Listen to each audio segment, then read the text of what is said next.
Selamat siang semuanya. Saya akan memaparkan laporan analisis penjaminan kualitas perangkat lunak. Sebelumnya perkenalkan nama saya Daniel Arutopea dengan NIM 223303030636 dari Universitas Prima Indonesia, Fakultas Sains dan Teknologi. Saya akan membawakan studi kasus aplikasi monitoring kesehatan yang bernama Medica. Jadi, kenapa sih saya mengangkat kasus ini? Nah, dalam era digitalisasi kesehatan, aplikasi monitoring vital signs seperti yang saya angkat sekarang yaitu Medica memegang peranan krusial dalam pemantauan kondisi pasien secara real time. Sebagai perangkat lunak yang termasuk dalam kategori safety critical, setiap kesalahan dalam sistem dapat berakibat fatal. Oleh karena itu, penerapan software quality assurance yang komprehensif bukan hanya menjadi kebutuhan teknis, melainkan juga keharusan etis dan legal dalam industri perangkat lunak medis. Jadi ada beberapa permasalahan yang berhasil diidentifikasikan. Yang pertama itu terdapat inkonsistensi data, yaitu pembacaan sensor yang tidak akurat yang menyebabkan diagnosa salah dan keputusan medis yang berbahaya. Yang kedua, instabilitas sistem. Sistem sering crash pada aplikasi saat memproses data vital sign yang dapat berakibat fatal bagi pasien kritis. Yang ketiga, proses QA tidak optimal, yaitu kurangnya standarisasi dalam pengujian perangkat lunak medis meningkatkan risiko cacat produk. Nah, tujuan penelitian ini dilakukan yaitu untuk menganalisis implementasi konsep dan standar SQA pada aplikasi Medica, serta merancang strategi pengujian yang sesuai dengan karakteristik safety critical software, mengembangkan sistem manajemen defect yang efektif dan terukur, serta menyusun dokumentasi dan prosedur audit yang memenuhi standar regulasi medis.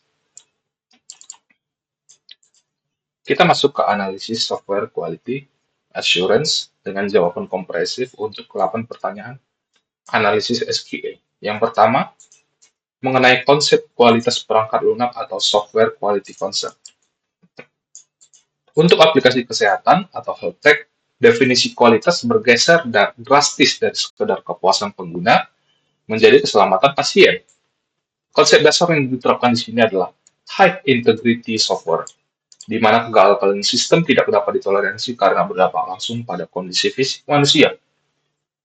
Masalah yang disebutkan dalam studi kasus yaitu kesalahan tampilan data dan aplikasi crash mengindikasikan pelanggaran terhadap dua konsep fundamental. Yang pertama, integritas data, yaitu data medis bersifat immutable atau tidak boleh berubah tanpa otorisasi. Yang kedua adalah ketersediaan atau availability. Aplikasi kesehatan sering digunakan dalam kondisi darurat. Isu crash menandakan ketidakstabilan manajemen memori atau penanganan exception yang buruk. Nah, untuk itu, kami menggunakan beberapa atribut kualitas utama, yaitu yang pertama reliability, atau kemampuan sistem beroperasi tanpa kegagalan dalam periode waktu tertentu. Kemudian yang kedua ada functional correctness, yaitu akurasi hasil kalkulasi dan pencatatan data vital. Yang ketiga ada data privacy. Apa itu? Perlindungan data medis sensitif sesuai standar regulasi, yaitu UU PDP di Indonesia. Yang kedua ada model standar kualitas. Di sini kami menggunakan standar ISO 25010-2011 atau System and Software Quality Models. Sistem ini dipilih karena standar ini memiliki karakteristik quality in use, yaitu memiliki subkarakteristik freedom from risk atau kebebasan dari resiko. Kalau biasanya dalam aplikasi e-commerce, resiko utamanya itu adalah finansial. Kalau di aplikasi kesehatan ini, risiko utamanya adalah kesehatan dan keselamatan jiwa atau safety risk. Nah, implementasinya apa sih pada sistem yang kami angkat ini, yaitu Medica? Nah, yang pertama adalah reliability dengan subfokus maturity dan fault tolerance, atau sistem harus matang atau bebas dari bug frekuensi tinggi dan toleran terhadap kesalahan atau tidak crash meski koneksi terputus. Kemudian yang kedua ada performance efficiency, yaitu optimalisasi penggunaan CPU dan RAM agar aplikasi tidak dimatikan paksa oleh OS saat berjalan di latar belakang.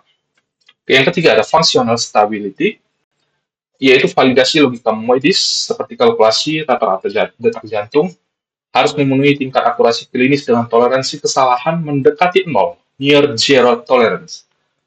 Kemudian yang keempat ada security, yang bersifat confidential, yaitu penerapan enkripsi data end-to-end untuk melindungi rekam medas pasien. Nah, selain dari yang keempat ini, kami juga menggunakan standar regulasi tambahan yang merujuk pada standar regulasi spesifik perangkat kesehatan untuk menjamin kepatuhan atau compliance, yaitu ISC 62304 Medical Device Software. Standar ini digunakan sebagai acuan siklus hidup pengembangan, khususnya dalam manajemen risiko perangkat lunak dan konfigurasi sistem agar aman digunakan pasien. Kemudian yang kedua ada standar ISO 13485, digunakan sebagai landasan manajemen mutu organisasi pengembang untuk memastikan konsistensi dalam desain dan pengembangan produk medis. Pengembangan ISO 25010 ini dengan IEC 62304 memastikan bahwa aplikasi tidak hanya bebas bug, tetapi juga aman secara klinis. Kemudian yang ketiga, teknik pengujian atau fitur pencatatan data vital. Nah, di sini ada catatan.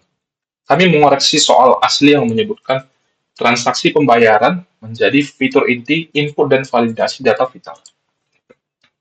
Teknik pengujian yang kami gunakan menggunakan pendekatan black box testing yang dikombinasikan dengan automate UI testing.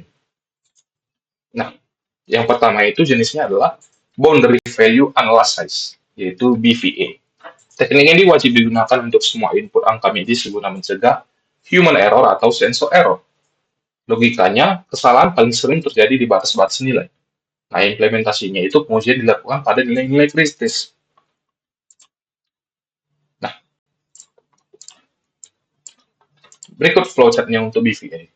Yang pertama itu user menginputkan BPM, kemudian akan dicek tipe data, jika angkanya termasuk integer, masuk ke pengecekan batas bawah.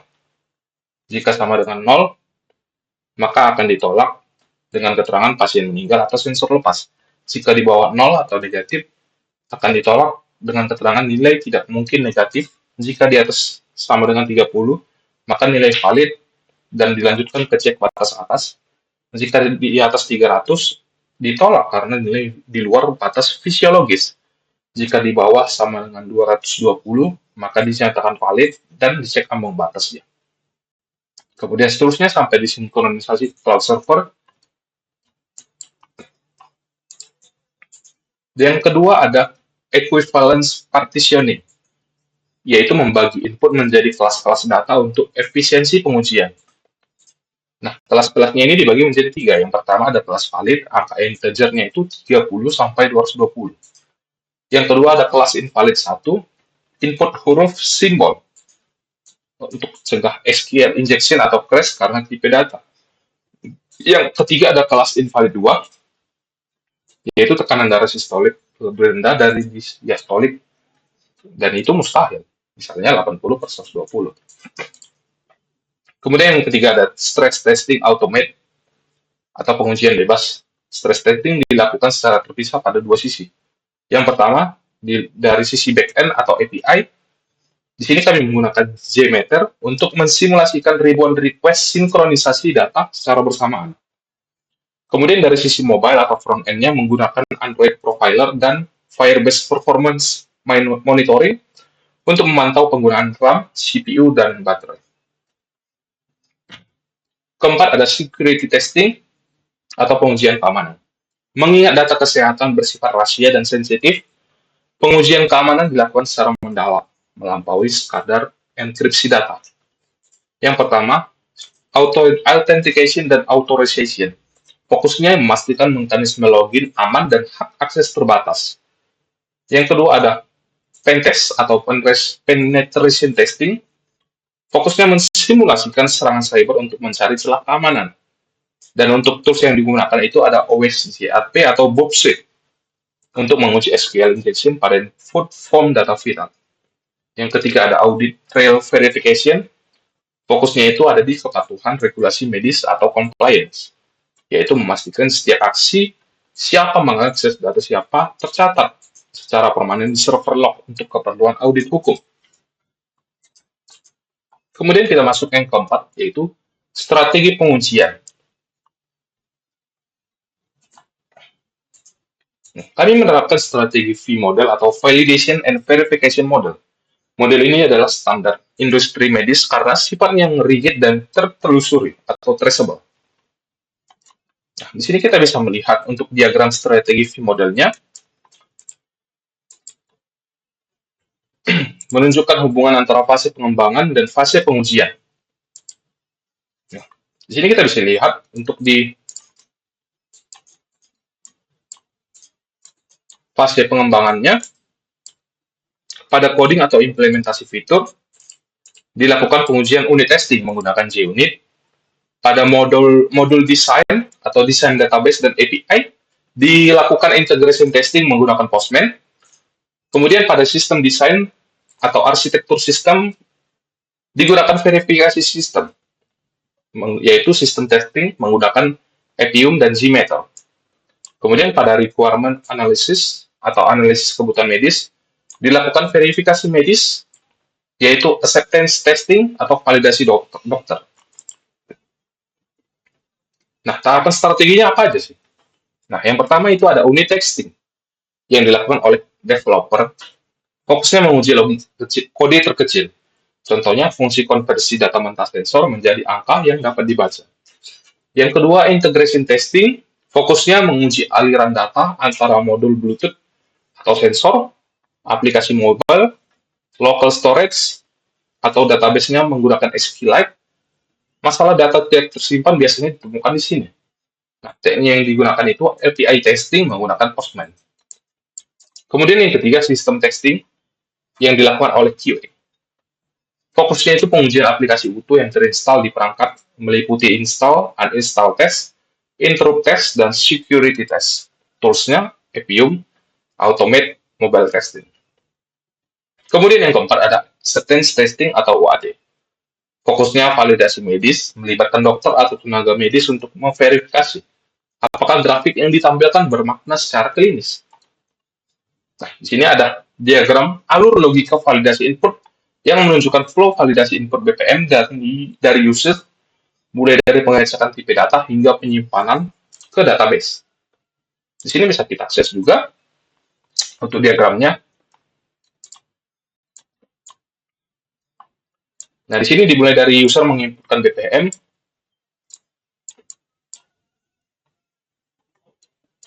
Setelah itu akan dicek tipe datanya, jika bukan angka atau simbol ditolak dan menampilkan error format salah. Jika tipe datanya integer, akan dilakukan pengecekan batas bawah. Jika di bawah 0 atau negatif, ditolak karena nilai tidak mungkin negatif. Jika sama dengan 0, akan ditolak juga dengan keterangan pasien meninggal atau sensor lepas. Jika di atas sama dengan 30, dinyatakan valid. Kemudian dilanjutkan cek batas atas, jika di atas 300 dinyatakan ekstrim dan ditolak karena nilai di luar batas fisiologis. Jika kurang sama dengan 220, akan dinyatakan valid dan dicek ambang batas. Nah, ada 3 skema, yaitu yang pertama, jika X lebih besar dari 30 dan lebih kecil dari 60 dinyatakan rendah, akan disimpan dengan warning bradikardia. Jika X lebih kecil sama dengan 220 dan lebih besar dari 100, akan disimpan dengan warning takikardia. Jika X 60-100 atau normal, akan disimpan secara normal ke database lokal. Kemudian data tersebut disinkronisasi ke cloud server.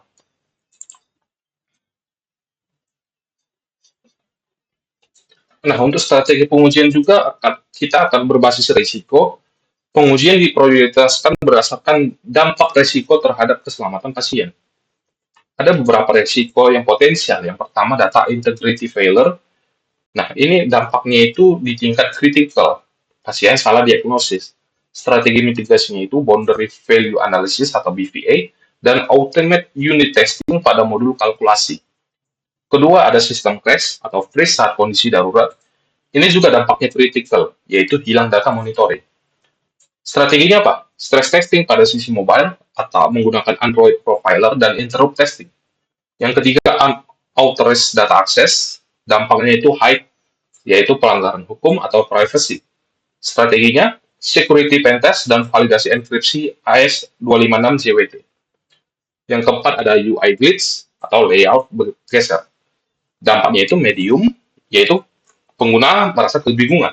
Strategi mitigasinya itu usability testing dan UI compatibility test menggunakan Firebase testing.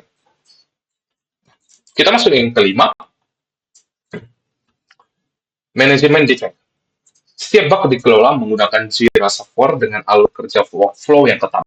Mengingat ini adalah aplikasi kesehatan, prioritas bug ditentukan berdasarkan risiko keselamatan. Nah, akan diklasifikasikan keparahannya menjadi 3 klasifikasi. Yang pertama, critical, yang responnya wajib di bawah 24 jam. Apa itu contohnya? Aplikasi crash, data hilang, dan salah kalkulasi medis. Yang kedua, major, responnya itu wajib di bawah 72 jam. Contohnya fitur lambat, grafik sulit dibaca. Yang ketiga itu keparahannya minor, responnya itu masuk ke backlog sprint. Contohnya kesalahan ejaan dan tata letak warna. Kita bisa mengakses diagram siklus hidup defect-nya yang menunjukkan workflow pengelolaan bug dari new, triage, assign, in progress, fix, retest, close.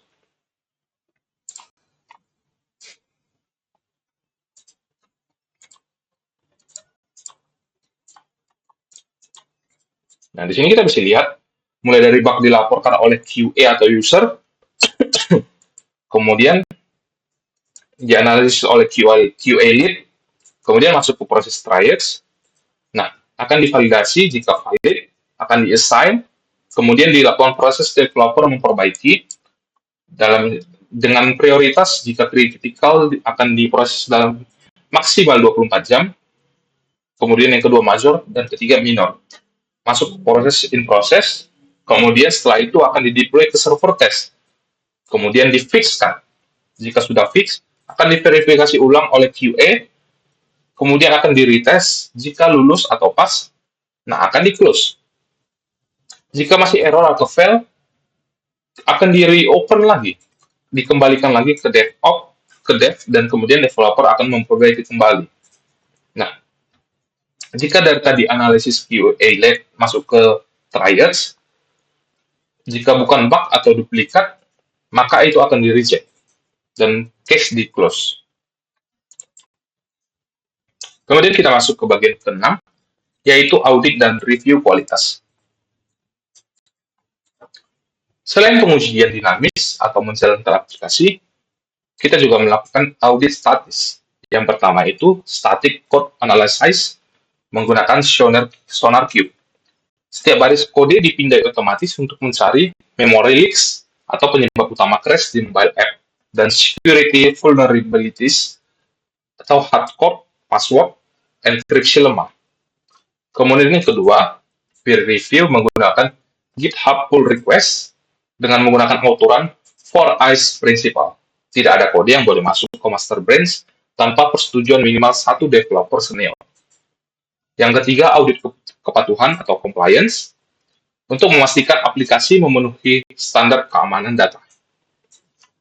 Nah, untuk diagram alur audit kualitasnya bisa kita lihat.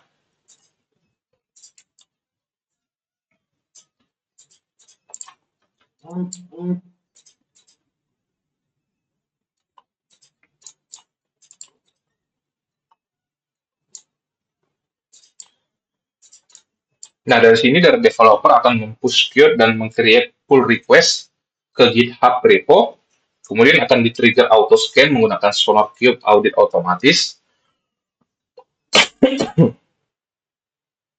Nah, kemudian akan di-report memory leaks. Jika quality gate gagal, ada isu kritis, akan dilakukan block merge dan harus diperbaiki dulu, wajib perbaiki dulu. Nah, jika quality gate lulus, notifikasi request review akan dikirimkan ke senior dev sebagai reviewer. Kemudian dari reviewer mereview logika manual menggunakan 4ICE principle. Jika review Jika review ditolak, akan dikembalikan ke GitHub repo, dan jika review disetujui, request akan dilakukan, kemudian di-approve, dan akan dilakukan merge ke master GitHub repo. Kita masuk ke bagian yang ketujuh, ada matrix kualitas. Di sini kami keberhasilan SPA diukur dengan angka bukan perasaan. Metrik yang digunakan yaitu ada 3. Yang pertama itu crash precision, harus di atas 99,95%. Ini adalah persentase target minimum sesi pengguna berjalan tanpa crash. Dipantau real time menggunakan Firebase Crashlytics. Kemudian yang kedua ada metrik defect removal efficiency. Apa ini? Nah, ini adalah persentase bug ditemukan sebelum rilis. Kami menargetkan bug ditemukan itu minimal 95%. Dengan rumus, bug ditemukan saat testing per total bug ditambahkan dengan testing dan production dikalikan 100%. Targetnya adalah minimal 95%. Artinya QA harus menemukan 95% bug sebelum aplikasi dirilis ke user. Kemudian matriks yang ketiga ada mean time to resolve. Targetnya minimal maksimal 4 jam atau waktu rata-rata untuk memperbaiki bug fatal. Jadi harus diperbaiki di bawah 4 jam. Kemudian yang ke-8, ada langkah-langkah improvement atau continuous quality untuk meningkatkan kualitas secara berkelanjutan dan mencegah regresi bug lama atau muncul kembali. Dilakukan beberapa langkah. Yang pertama, kami mengimplementasikan CI/CD pipeline menggunakan GitLab CI dan GitHub Action. Otomatisasi proses yaitu setelah coding, auto unit test, kemudian akan di auto build, kemudian akan di auto deploy ke QA server. Jika unit test gagal, build akan dibatalkan. Ini mencegah kode sampah masuk ke sistem. Kemudian yang kedua ada automate regression testing suite menggunakan Appium atau Espresso. Setiap kali ada update fitur baru, software akan menjalankan 200 lebih skenario tes lama secara otomatis untuk memastikan fitur lama tidak rusak.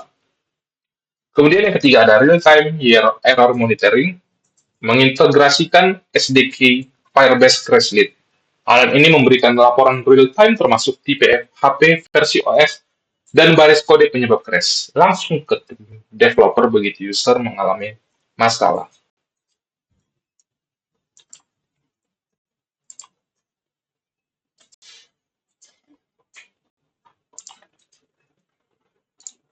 Untuk alur CI/CD-nya sendiri itu mulai dari tahap coding, setelah itu development commit ke GitHub, masuk ke CI server, dalam GitHub Action akan dilakukan auto unit test menggunakan JUnit. Jika fail, maka akan dilakukan stop pipeline. Commit itu di reject. Jika pas atau berhasil, maka akan auto build APK, kemudian akan di-deploy ke QA server. Nah, dalam proses QA automation ini, dari deploy ke QA server akan dilakukan regression test menggunakan Appium script. Jika crash, akan dilaporkan ke Firebase. Jika stabil, maka software akan siap rilis beta. Nah, untuk dokumentasi dan legalitas persetujuannya, standar dokumentasi dan prosedur persetujuan untuk software Medicat urgensi dokumentasi dalam pengembangan perangkat lunak kesehatan seperti Medicat. Dokumentasi pengujian bukan sekedar prosedur administratif, melainkan instrumen hukum utama atau legal liability protection, mengingat risiko keselamatan pasien yang melekat pada aplikasi ini. Setiap tahapan pengujian harus memiliki jejak audit yang dapat ditelusuri. Dokumentasi ini mengacu pada standar IEEE 829, Standard for Software Test Documentation, dan diselaraskan dengan kebutuhan audit. Tujuannya adalah untuk membuktikan bahwa tim pengembang telah melakukan due diligence atau uji tuntas dalam memastikan keamanan aplikasi sebelum dirilis ke publik. Jika terjadi malfungsi di kemudian hari yang merugikan pasien, dokumen-dokumen ini menjadi bukti otentik bahwa standar keamanan telah dipenuhi. Yang pertama itu ada dokumen perencanaan, yaitu apa aja? ada master test plan. Dokumen ini berfungsi sebagai kontrak teknis yang mengikat cakupan kerja QA. Fungsinya mencegah scope creep atau perluasan fitur tanpa kendali dan menetapkan kriteria kelulusan exit kriteria. Yang kedua ada requirement traceability matrix. Ya, ini dokumen audit paling kritis dalam sistem medis. Fungsinya membuktikan bahwa setiap kebutuhan medis telah memiliki minimal satu skenario pengujian. Kemudian yang berikutnya ada dokumen eksekusi dan pelaporan. Apa aja itu? Yang pertama ada test case specification yang berisi detail instruksi teknis langkah demi langkah untuk memverifikasi fitur. Mekanismenya disimpan dalam repository management test, yaitu Jira. Yang kedua ada defect report, yaitu laporan resmi mengenai kecacatan sistem yang ditemukan. Laporan ini menjadi dasar hukum bagi developer untuk melakukan perbaikan.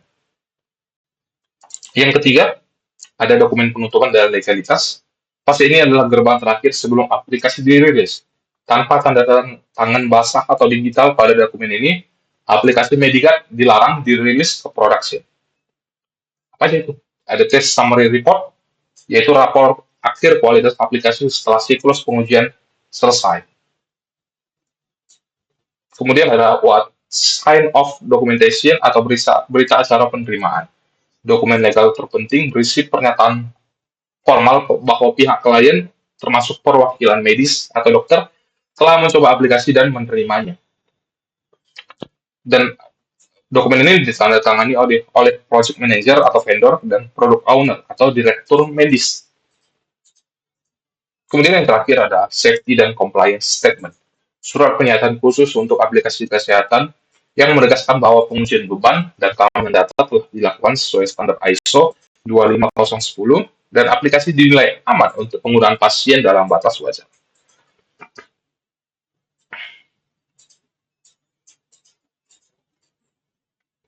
Alur otomatis dokumen untuk menjamin akuntabilitas. Seluruh dokumen pengujian dibagi berdasarkan tanggung jawab pembuat, pemeriksa, dan penyetujui akhir. Sesuai dengan yang telah dibacakan tadi, ada 7 dokumen. Dengan catatan RTM wajib disetujui project manager. Safety dan compliance statement dokumen ini wajib ditandatangani oleh level eksekutif teknis atau CTO sebagai jaminan mutu bahwa aplikasi aman digunakan pasien, berfungsi sebagai perlindungan hukum perusahaan pengembang. Kemudian kami juga melakukan simulasi matrix test case atau untuk fitur vital sign. Nah, di sini jika diinputkan nilai normal rata-rata, contohnya datanya 80, grafik diperbarui real time. Sini juga statusnya pas. Jika input batas bawah valid, contohnya 30, muncul warning detak jantung sangat rendah. Di sini juga pas sesuai dengan yang ditargetkan. Input batas atas valid, max heart rate, contohnya datanya 220, muncul warning bahaya detak jantung tinggi, dan seterusnya. Nah, untuk ke-8 tes ini, simulasi ini semuanya menghasilkan status pas.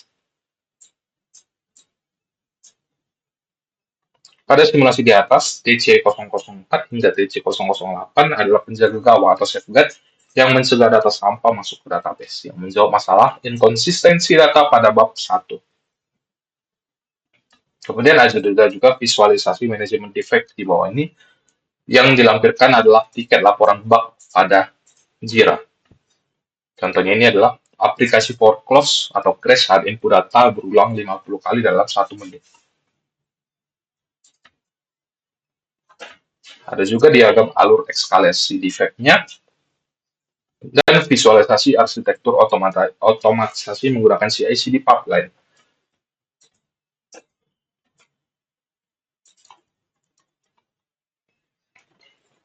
Untuk diagram alur eskalasi defect-nya sebagai berikut, bisa kita lihat juga. Nah, misalnya QA tester melaporkan ada bug dengan tingkat kritikal. Kemudian dilaporkan QA lead. Nah, akan dilakukan validasi reproduksi bug. Kemudian tiket akan di-assign dengan prioritas high ke senior developer dengan target di bawah 24 jam. Kemudian akan dilakukan debugging atau cek memory leak. Kemudian akan di fix code optimasi garbage collection. Kemudian akan di deploy fix ke server test dan update tiket. Dan akan di retest, coba input 100 kali. Jika masih crash, akan di open lagi dan dieskalasi ke PM. Jika stabil, maka tiket akan di close. Dengan catatan SLA terpenuhi, contohnya misalnya di bawah 6 jam.